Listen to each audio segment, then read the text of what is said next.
All right. I got the notification. We're good to go. All right. Well, welcome everybody. This is our third installment, and we are excited to welcome anybody that's watching this in future. But we are really happy to be here because we are trying our best to help our senior parents feel. Our goal here is to help you feel like you know what is going on in our program, what your kids' experience is like at the pool in a general sense. And I put it through this lens. If a parent walk up and ask you something about our program in the stands, you would have enough information to say confidently, hey, this is what they're doing, or this is what I know is going on. Maybe not all the details, but you feel good about what's going on. So you can both trust your athlete. That is the most important part. And trust us with what's happening in the pool, because we all know our teenagers are not the most communicative group. But we want to make sure you know what's going on in our program. So that's why we're here tonight. And we're so thankful. We've had so many people turn out for these meetings, and we feel really, really good about that. I will end this little introduction by saying I would love to meet with every single person in person. I think that would be the most ideal way to do that. We all know that your schedules are busy, ours are busy. It's just not feasible. So we want to get as much information to you as we can, and then we want to make sure we connect with you in person as we kind of go through this year. So without any further ado, we'll get started. I'm going to start with just introductions of our coaching staff. As you can see on our screen here, we have six different senior coaches and one administrator. But really quick, just our roles on the team. I am the aquatics director here. So anything that happens inside of this fence, whether it's a rental, whether it's another organization, a meet, practice, anything from a PE class or facility issue, that is all falling under my responsibility. So my coverage here is pretty broad in what I do. I also am the key or related to the Bolles administration. So working with them on anything from admissions all the way to um, just basic things that are going on in the school schedules, things like that. I also handle discipline. I'm our representative out in the community, and I coach our national group on the school side. So Coach Alexis leads our late night program. She's also our meet director. She is our associate head coach. So she represents us at an LSC level officially. And she really does a lot to assist me personally and just the organization running of our club. Her experience and stuff is phenomenal for that. Coach Jake is our national assistant. He is also our varsity season coach. So he is in charge of our varsity season, bulldog swing and diving meets. And so he is able to, kind of organize that season and have one person kind of organizing all that as it goes through. He's also our camp director. And as many of you know, he's one of our dorm parents. Coach Claire is our Bulls prep lead coach. She's also she is certified in strength conditioning. And she's our travel coordinator. She books all hotels, meals, uh, rental cars, whatever it has to be done for us to travel where we're supposed to go. That all goes through her. Our newest coach, Coach Emmy, coaches both of our champs group. And you'll notice she does not have another administrative role in there because she is taking on two groups, and we want her to be able to focus specifically on those kids and what they need. And she's really leaned into that and done a great job. She's gotten started. Coach Melissa is staying on board with us. She is a third grade teacher across the street here in the neighborhood. And so she is able to really assist anywhere. If you know Coach Melissa, she has Division I coaching experience at two different universities and club coaching experience. So she can really do just about anything we need her to do, and she can do it really quickly and really flexibly. So we are so thankful to have her. And for many of you, if you don't know Carol Emerson in our sum office, she's our team administrator. So anything billing, apparel, volunteering, officials, all goes through Miss Carol. So really quick, just an overview of our staff and kind of what our roles are. We talk a lot, we meet a lot, we do a lot in person to make sure we talk about everything going on in the program. But that is really the breakdown of how our coaches kind of take care of the program and what's going on here. So that being said, the next thing I want to do is just kind of point out how the relationship of a parent and where the context of this meeting is kind of showing you why we want to help you understand what's going on. If you can see on this screen, probably behind my head here, at a 10 and under level, you have a relationship between a coach, an athlete, and a parent, right? The athlete and the parent are basically both, that coach is going to need to have a relationship with both to make sure they know what's going on. Parents still driving to practice, that kind of thing. As it moves into 11 to 14, that athlete and parent move to one side of the triangle, right? And at that point, the coach is introducing goals for that swimmer. So the athlete and parent are working together with the coach to get towards those goals. And now, as you move into 15 and over in the senior division, you're actually going to remove that parent from the athlete part of the triangle. So it is a coach, athlete, and goal relationship. And we want to make sure it stays that way. It's not a coach versus athlete, or I'm not going to ask an athlete to do something simply because I want them to. We want to frame it in terms of this is your goal. This is what we need to do to get to that goal. This is your relationship with that goal, and how can we help you do it? And in that is really important at that age that the parent removes themselves from that part of the triangle. And so I'm not bringing this up to say we are kicking you out. I bring this up so I can say I need to be able to help have a different relationship with you as parents so that you can trust what is going on with your athlete and your athlete is working towards their goals. And finally, you'll see the final step of that progression is the athlete goes to college. Whether they're swimming or not, the parent is pretty far removed from that triangle altogether. We kind of joked about how that may mean that you have a dollar sign actually that kind of follows you down to that parent dot way down there. So really what this is trying to do is give you some context. We want to give you information that you understand what is going on with your athlete so you don't feel like you have to be on top of that athlete to understand what's going on in the program, but you can step aside and let them take ownership of what they're doing because that is the most important thing we need them to get out of their 4 years in our senior program is that they are in charge, owning and taking care of their relationship with the sport, their goals, everything about that. Whether it goes well or not, they're all going to have some bumps in that time frame. But it is so important that they lean in pretty hard at this because that's what's going to give them the skills that you want them to have later in life that they're going to get from swimming. So we hope you just see that progression as you kind of go through. Um, and the next thing is we're going to talk about some of the key concepts that are just for Bolles, like how we operate as a program at Bolles, so you understand a little bit more about what we do. So we're going to start with this. This is our pyramid of excellence, and this is something we came up with this summer. This is between Coach Alexis, myself, and Samantha Livingstone, who runs our whole athlete initiative program for us. But this is a map and a mirror. So what we did is we wanted to create a tool that we could use to explain to athletes what the expectations and responsibilities of that athlete are, and then also for them to be able to look at it and say, okay, this is what I need to do to be successful, but also to be able to reflect back and say, man, where am I getting stuck? Where do I need to do a little bit better? How can I do some things to make sure I'm doing everything I need to do to get better? So what we like to say is this is both a map and a mirror. This is an opportunity for the student athletes to see what they need to do, where it falls, and to be able to. Now, the thing about a pyramid, we love this analogy, is you cannot have a really tall, really strong pyramid if you do not have a really good foundation.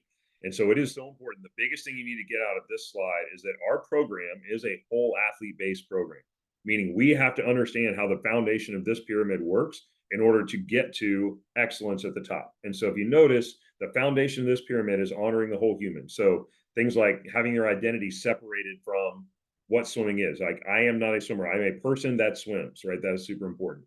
Managing a stress bucket. So there's an analogy we use the kids that stress is like your brain is like a bucket of water, right? And you have all these stressors pouring in. You have to drain that water out in order to be successful and manage your nervous system and be able to perform every day. So teaching them how to be aware of that and then also how to drain stress out appropriately. Things like nutrition, sleep, all of those, are their relationships healthy? All those fall into your foundation, right? Those things have to be really good in order for them to strive. Now, it doesn't mean if you have a bad day or you're a little bit off for a week that you have to stop what else you're doing. But overall, they need to understand the more firm they can build that foundation, the farther they can go in the sport. The second level is really the team culture, just showing up at practice the way you're supposed to show up. So are you present physically? Are you present emotionally and mentally, right?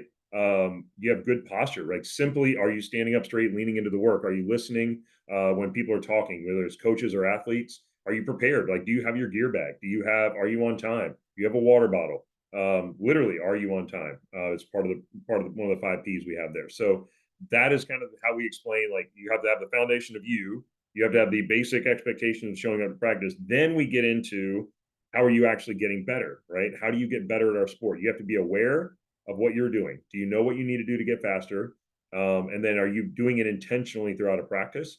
Do you have a purpose behind why you're doing it, right? Do you understand what your purpose is, whether it's external or internal, and how that relates to you?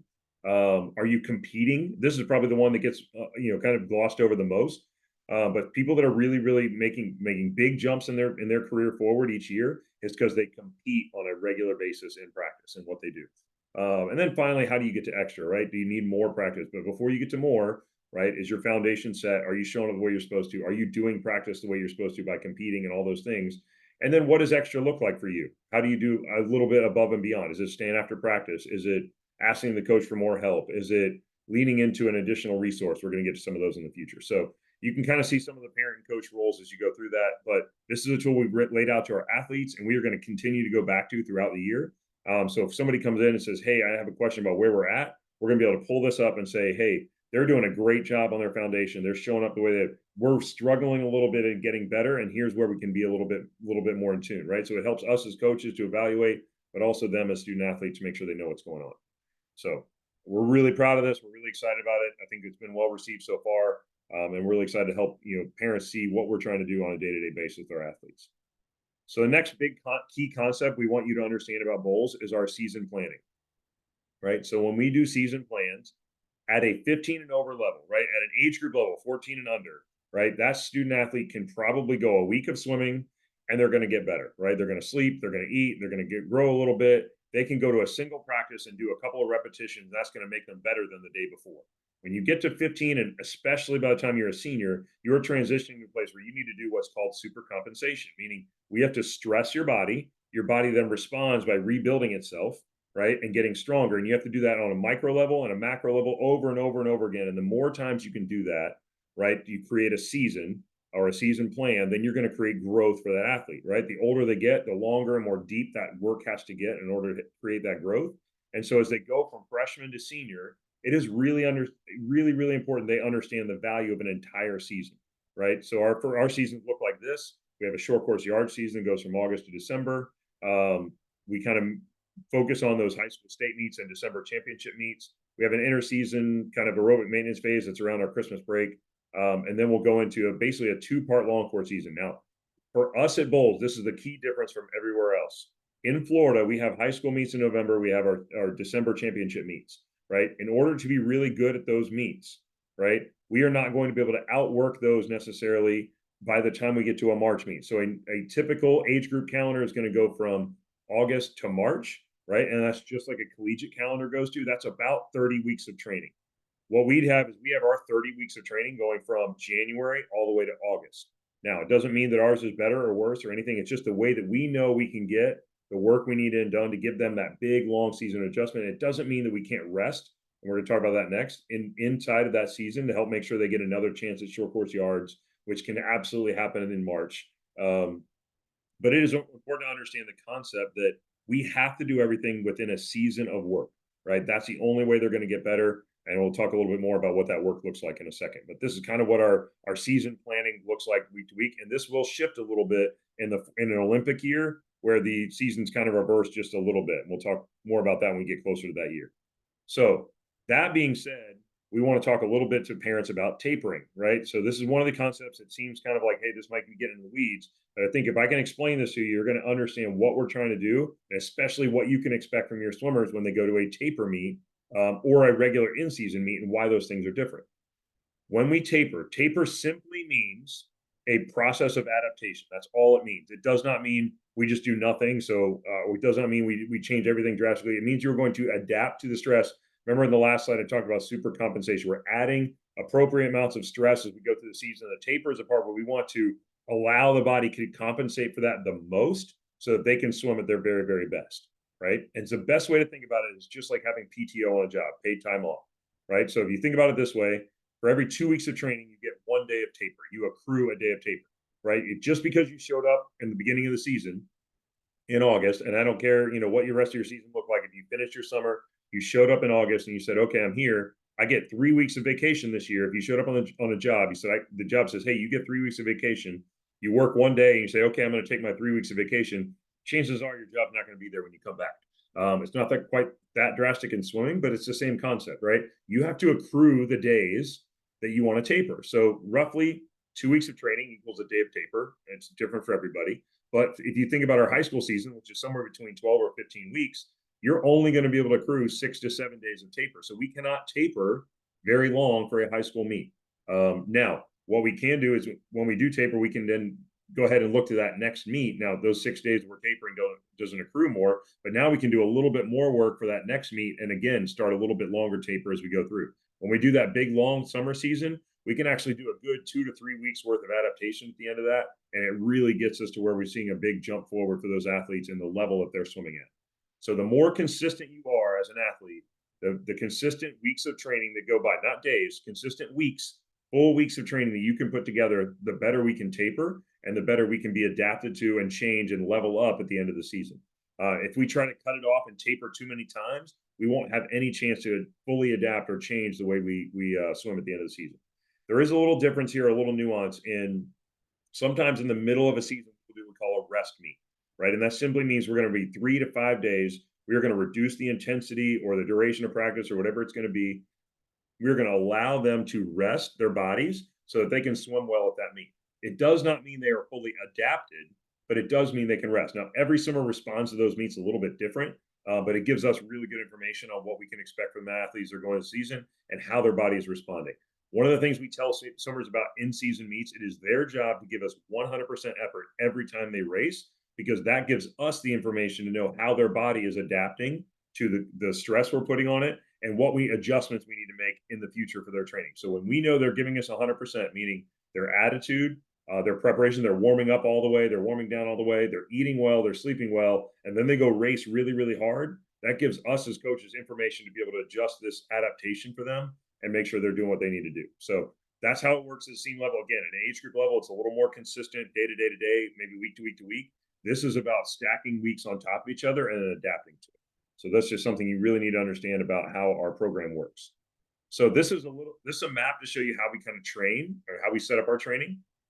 If you know anything about Bolles, you know that we have people from all over the world in our late night program and our school program.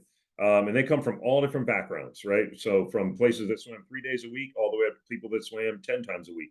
So we really have to be kind of a jack of all trades. We are not a program that is one size fits all. We are not a distance program, a sprint program, a stroke program, an IM program, a whatever you want to call it program. And that's a really common misconception out there that there's a lot of teams that do one type of training and that's what they do. They might have something that coach really leans towards. In our program, the reason we have all the coaches we have is so that we can make sure we're not getting overly focused in one area and another, but we're able to accommodate everybody's needs as far as who they are, what they're training for, and what training systems work best for them. So the core of our program is 200 IM, 200 free. Everybody needs to be able to get better at those events. Doesn't mean that's going to be their best event. It just means they need to get better for the work is going to be kind of centered around that. Now you're going to have some of these other bubbles on the outside of this, these smaller bubbles. And really every swimmer probably has 3 of these that become a focus point for them. So the way we want to think about it is in a given week, right, our program is everybody's going to get better at 200 and 200 free. We're going to write practices for that. But then we're also going to make sure that we check off, does a distance swimmer have what they need to get better? Does a 500, 400 freestyle have what they need to get better? Does a 400 timer have what they need to get better? Does a breaststroker have what they need to get better? Now you'll notice on this slide that backstroke and butterfly are not listed specifically. Why is that? So breaststroke in and of itself is a very different stroke. It's both different stroke from an energy perspective. It's also a different stroke from a speed perspective. So they need a space and a time where they're able to kind of work on that a little bit separately. The butterfly and backstroke strokes can get worked into those power and aerobic speed components that you see on there, or even into the 4 IM. Those strokes can be worked on within those small bubble or circles, so to speak. Whereas breaststroke has just, a little bit different niche to it, and they need to be able to work on some things a little bit different. And we want to make sure we're taking care of that. So all in all, we do a pretty good job, I think, of making sure everybody has what they need. But again, if you have a swimmer that tends to lean towards one set of events or another, our program is designed that everybody can get there. And so year to year, it is very different. One of the things that's unique about us is we might have a year where we have, I'm just going to use distance as the example, right? We have 12 kids that swim the mile at, our end of season championship meet. The next year we might have 2 that swim the mile at the championship meet. Either way, we're going to make sure those athletes have what they need and they're doing it in a culturally really good environment, right? And then we're going to build everything to make sure the other people have what they need as well. We don't want to get too specific. We don't want to get too in the weeds with our training because these are still 18 and under athletes, but we want to make sure we're covering everything that they need as best we can. So the last key concept I want to share with you is the importance of strength conditioning. And so the number one is this is a progression. There's a 10 and under version of this at our club. There's an 11 to 14 version. At 15 to 18 years old, we want to make sure we're teaching them how to do resistance training, meaning weights and or dryland stuff that's got resistance to it. They're moving weights, they're moving resistance bands, whatever it's going to be. They're super aware of how their body is moving and they're learning to value their core movement. So learning how to do a proper squat is super important. That's not taught in PE anymore. That's something we have to make sure they understand so that when they do go to college or they want to go out into the real world and they just want to go to the gym and work out, they know how to do it really well. It's good for their bodies. It's good to how they understand. But no matter what, everything we want to do, we want to have it relate back to the pool. So the core concepts for us is we want our dryland and strength conditioning to make our swimmers better at vertical jump and pull-ups. Those two things have to be the focus for us. It is not bench press. It is not land-based sprinting. It is not, gosh, I can think of a dozen other examples, right? It is vertical jump and pull-ups. That is the most, those are the things that translate the most to the pool. And so that's what our program is built around. A couple things here. Load is really important. Load is key. Making sure that athlete doesn't have too much load or too little load. That is a key. Volume can be a killer, however. So just simply, if you go out, you could take load off the chart. But if we do 300 air squats, they're not going to be able to walk the next day. They're not going to be able to swim. They're not going to be able to do anything until their body's recovered. That's not what we're looking for. So if you have somebody that loves to do an extra workout on a Sunday, that's why we need them to understand, to come and talk to us about what they're doing, so we understand the volume that they're putting on their body as they go through the week, and we can make sure it's appropriate for where they're at. The last piece is the culture of the team can be set in the dryland room. This is because in the dryland room, unlike the pool, swimmers can see each other face to face. They can talk to each other. They can talk to a coach. They can get feedback in real time. In a pool, once they put their head in the water, they swim for a duration of time. They're going to come back. There is no communication during that, right? We get back to the wall. Now we can talk about what's going on, or they can talk to their teammates, but it's not real time. It's delayed. So the team environment in a dryland or weight room is so important. That's why we want to make sure everybody's there, and that's what part of our team is driven about, and we want to make sure that's where they're getting their dryland, because it does set our team culture really, really well. Our strength conditioning program comprises of 3 different parts. We have what's, or warm up to swim, and this is something we do before every single practice, and we'll teach them to do before a meet. It's what they do with those stretch bands. This is a lot of bulletproofing, mobility, shoulder strengthening, and it contains just a little bit of strength conditioning in there every single day. And so then the next part is dryland. So dryland would be anything outside of the weight room that's a circuit. It's in our dryland room. Now that can include weights, including barbells.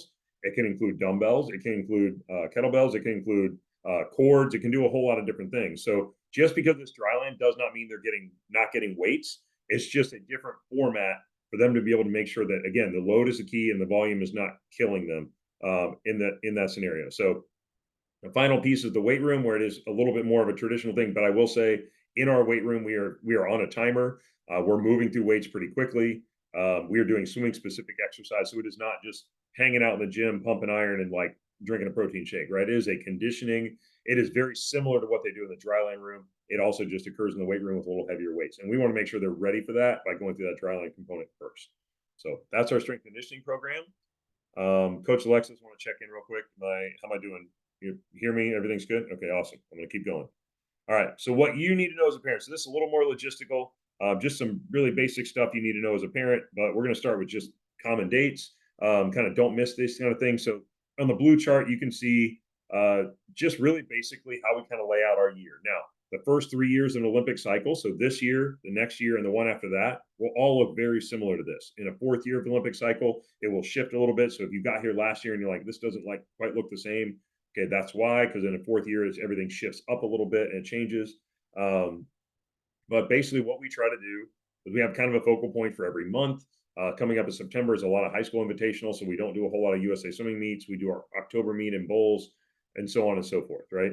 So a couple things, the dates on the left, and these are already posted online. They've gone out weekly emails, but we just want to share them with everybody so you're aware. And you'll see they line up with those season plans that I mentioned earlier. But it's really important you kind of understand what's coming up and where they go for those. So along with that calendar, you also have a calendar of breaks or school breaks, or sometimes they're not breaks. As senior parents, what I want you to understand about this is that we try to take the school calendar and holidays into account when we plan our seasons, right? So we want to make sure that we are not automatically assuming that every day off of school is going to be an automatic double practice day, or every holiday is a chance that we need to do a training camp. Some of those for sure, we need to be in the water. We need to use those opportunities when they're not in school to train really hard. We also want to find some times where we can back off and make sure families have some time that they can do some things. So typically, for example, Easter or Labor Day, we want to make sure that, we try to take a day off of training so that everybody has a chance to reset. And those line up really well with our season plans. So those are not just random days off. Those are not things that, hey, we just don't like to train on these days. Those are days that we know specifically based on the rhythm of the year are going to be really good for both the athletes, the coaches, and families to be able to take some breaks. So We will communicate more about breaks on an individual basis within your practice groups via weekly email. One of the things we would love for parents to communicate with us is what they're thinking for the year early on. Hey, we're thinking about going to a mission trip. We want to go to Italy for this. We want to, we're going to see, we have a family reunion here that's so important. It's in this month, right? We would love to have a conversation about those. Sometimes we're going to have to come to agreement and say, hey, look, this is not in the best interest of your season. Now, if you say as a family, but it's the most important thing for me as a family, we're going to support your student athlete in that. If you say taking a mission trip in June is the most important thing for us to do, then we want to support your athlete the best we can. And that we just know that it's not going to be the best version of our season plan we can put together. And as long as we're all on the same page with that, we're going to lean in with your swimmer the best we can and make sure they still feel supported all the way through that. So please understand the swimming breaks are lined up with our season plan, and you can ask us any question you need to as parents about that. This is about communication.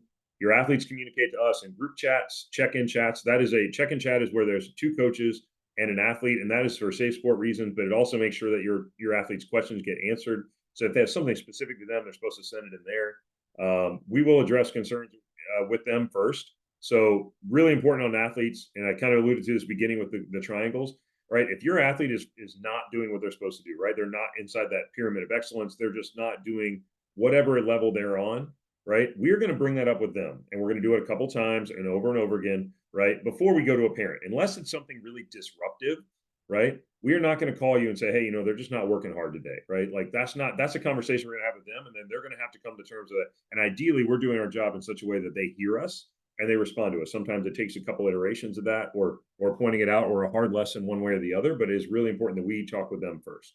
So you are welcome to call us directly for any sort of emergency. Please, if you have our numbers, please give us a call. Email, anything. Email is the best way to communicate with us as a staff. It allows us to forward it to other people. I would recommend, if possible, to copy a second coach on an email, but it makes sure that you get answered, and it will sit in our inbox until we can get to it. We'll try to get to everything within 24 hours. If it's not something that's super pressing, it might be a week or so, but we really make sure we try to get back on email, and that allows us to see everything and keep track of it as it comes in. Who do you contact? Always go to your lead coach first. That is the reason we have that system set up. Every practice group has a lead coach, so that coach has about 30 to 35 people that they are directly responsible for their season. And we want to make sure you go to them with any questions first. If it's something concerning that coach and you need to come to either myself or Alexis, we understand that. But please make sure you start with that lead coach. Really quick note on goal meetings. They should be really quick and acknowledge the importance of the goal for the athlete. But a hour-long goal meeting is not the most effective thing. Really, what we want is a short goal meeting to understand what your goals are. And then we want to have a daily or weekly conversation about where you are in relation to that goal as you go through the year.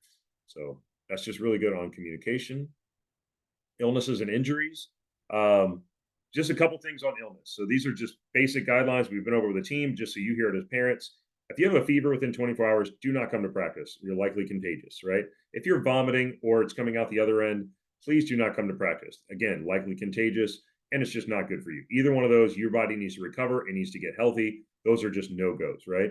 Now, you start to getting to coughing or runny nose, upset stomach, headaches, sore throat, those things, you need to evaluate or understand that within reason, these things are okay at practice, so long as they're not affecting somebody else. So I like the little triangle that's right above my head here, but you have the idea you can do a full practice, you might be contagious, you might hurt other people on your team, and what does your body need for recovery? Somewhere that triangle is going to get pulled back and forth. And so depending on where that illness is within that triangle, you're going to need to make a different decision, right? So we need to be able to trust the athletes to be able to tell us how they're doing. We would love to see them in person if they are sick and they're at school, if they can come back over, or if late night, if they can let us know immediately when they head home, so we can kind of see what's going on. If we can give them a chance to get in the water, we will. But please make sure that, illnesses, we do want to work through some of that within reason. Injuries, we kind of use the 3-day rule. If you're injured enough that you need to modify a practice, meaning, hey, we're doing a kick set and my legs hurt so bad I have to do a pull, okay, that's fine. We can modify for a day. If it goes 3 days, then we need to see a professional, right? So make sure that they're telling us beforehand, this is what hurts, this is what's going on. And we'll agree with them on how we want to modify something so they can do the practice as best they can. But they also need to immediately start doing basic recovery modalities. So ice, taking ibuprofen, Tylenol, whatever it is, anti-inflammatories, applying heat before practice, warming it up, a massage, whatever it might be to get them working towards recovery. And if in 3 days, if it's getting better, continue what you're doing, keep coming to practice, we'll be fine. If it's not getting better at all, or it's getting worse, then we need to see professional help. So I kind of use that 3-day rule. It's okay to modify a little bit, but if we're doing something where we're modifying more than 3 days, we need to seek professional help immediately to make sure we're not doing anything that'll hurt them long term. Okay. So this is about resources within our program. So really quick, what's included for our program is things like all of our dryland and strength conditioning are included within the program. You should not need to go outside of our program for that. Sports performance, so mental performance, how your body operates, those kind of things. That's built into our WAY program. Some basic mental performance strategies are in there, right? Injury prevention, again, it's in our what's routine. College selection guidance, that's something we do within our program. Nutrition guidance and supplement guidance, right? We cannot prescribe either supplements or dietary information. People ask me all the time, do you have a nutrition program?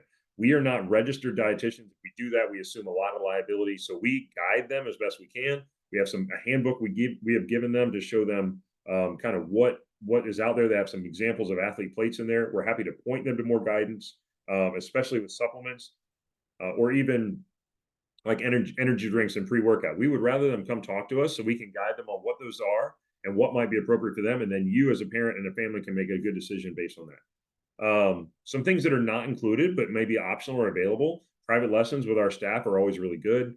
Physical therapy is not just for when you're injured. That can definitely be for somebody looking to get more mobile or prevent injuries. The recovery annex down the street does a good job of some recovery modalities. They'll be speaking to swimmers coming up. Nutrition analysis or prescriptions can be done by a registered dietitian. Those are always great. Supplements, if you know what's going on, you need to educate it before you take anything. And just because somebody else takes it doesn't mean you should. If you get a chance to do a stroke analysis, there's a time and a place to do that, and we want to make sure we're doing it with coach cooperation, and maybe not directly with us, but we need to know what you're doing, why you're doing it, where you're going, and what we're going to do with the information. And then anytime you can do some sort of yoga, Pilates, or dance, those are fantastic extra things for an athlete to be involved in that really help their swimming. Some things that are not recommended, again, additional strength conditioning, dryland, for the reason I mentioned earlier. Over-the-counter diets, just picking up something online and saying, hey, I want to lose weight, so I'm going to stop eating XYZ. Not a good idea. They're young athletes. They need to be eating everything. They need to be a balanced nutrition plan for them, the energy they're burning, all that kind of stuff.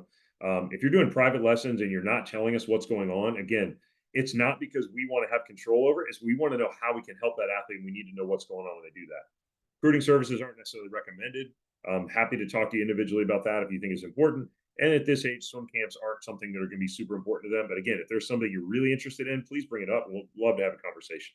There's a couple suggested things here. The Whoop band and app is a great option. It's if you're going to spend 3 private lessons or 6 private lessons in a year, you can spend that same money on a Whoop band. I think for them to track their sleep is phenomenal. There's the Same Here scale apps related to our WAY program. There's plenty of apps for stretching. Biny Wellness does a great job with DNA-based nutrition guidance.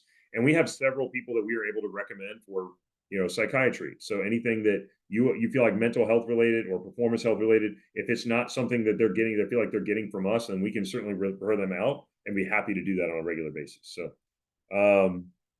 those are resources. Again, I think the most important thing for parents is we would love for you to talk to us about what you feel like the swimmer needs, or have the swimmer talk to us about what they feel like they need before they make a decision, right? If they feel like they're not getting enough dryland programming, please come have a conversation about it, because chances are within that pyramid, we can point to something and say, hey, I know you feel like that, but let's see if we can be a little more competitive at the dryland we're doing. Or, by the way, you've been really, really stressed with school for the last month, right? It doesn't matter if you add more dryland programming. Right now, you're not draining enough stress out of your bucket in that foundation of the pyramid. So that extra at the top is not going to help you. We need to focus that energy on draining some stress and looking at other ways to do that, right? So that's where we're going to use that pyramid to have a conversation. But just some ideas about the resources in our program. So the last section tonight is just some parent areas that we want to help give you some information on, some areas that overlap with your world. So they're just kind of critical to the swimming experience, right? Number one, core value here is team, right? We have team is listed as one of our core values. It's one of our it's part of our mission statement. We want swimmers at Bolles to experience the benefit of being on a team, meaning they have people around them that are excited about what they're doing, meaning that they get lifted up from being around teammates and are there for a specific purpose. They find friendships that they can have for life. We want to make sure that the team experience is really awesome. With that, we understand we have a big team, right? So there's some challenges that go along with that. And we want you to understand that team value, that team experience is going to help us with some things, but it's also going to be some things we have to address directly. Our goal is to make our big team seem small, so everybody feels like they're getting the power of that team, but also they're getting what is needed for them to be successful. So some of the challenges we have, just accessibility to coaches. If you've ever watched me at the end of a practice, I have about 15 minutes. I usually have 5 or 6 people that are all trying to ask me a question, and it's just really good stuff, right? Hey, I didn't feel very good at practice. I have a test tomorrow. I've really been stressed lately. I did something really awesome today. I can't believe it, right? All of those things, right? But if there's a line of 5 people, and especially in January, it's really cold. It's hard for somebody to wait a few minutes to in the freezing cold to talk to me, and they want to run out, and maybe they don't get a chance to talk every time. So we want to make sure we're working through that with our one-on-one chats, things like that. One-on-one time, obviously, everybody would love to have one-on-one time, but I would argue that in our program, we can teach really well within a group or within a small group. And then we do a really good job of helping them own what they need to do. There is absolutely some time for one-on-one. Maybe it's a private lesson, or maybe it's staying after practice with a coach for a few minutes. That's really good stuff. We want to make sure we're balancing that with our group time. Finally, one of the challenges for being on a big team is our meet selection. We do not do meets outside of our selected meets, right? So we're not going to send you to a meet that is not part of our team environment. It's not something we believe in or we think is appropriate. And it makes it really difficult to coach an athlete. Obviously, international swimmers have a little different bend to that, and they might have some things they need to take care of internationally, or somebody that's boarding here. I understand that, but understand that we want to work with you on what you want to get out of the meets and make sure that they're getting what they need as far as their events. So making sure you ask questions early, or the swimmer asks questions early, and they're communicating about their goals as they go through the season really helps with that. Really quick, some of the solutions, obviously the number of full-time staff we have and sharing our responsibility. All of our swimmers should be able to work with all of our coaches, their lead coach specifically, but then making sure that we put ourselves in a position where we work with everybody throughout a week.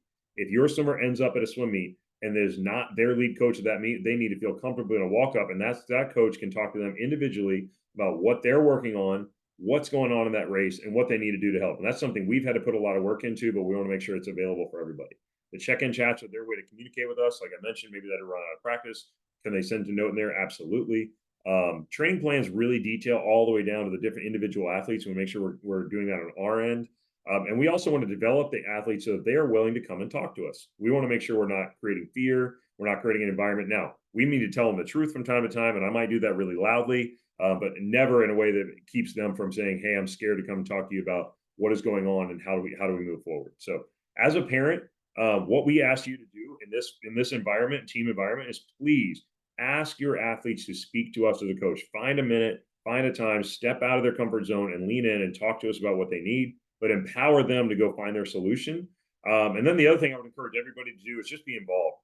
Come volunteer at meets, come be an official, come swim masters. It really helps us as coaches to get connected with you. And when we see you outside of that practice environment and we can start to get to know you a little bit, it makes it really easy to have some conversations like, "Oh my gosh, your swimmer is doing amazing this week. I can't believe, or that last meet was amazing for them and they had a big breakthrough." Or, "Hey, they're really struggling with something. You know what? It's going to be okay. We're going to work through it. But now we have a different relationship. We can do that." So please come out, volunteer at the meets, be in masters, be an official, find some way we can get connected with you outside of just the parent world.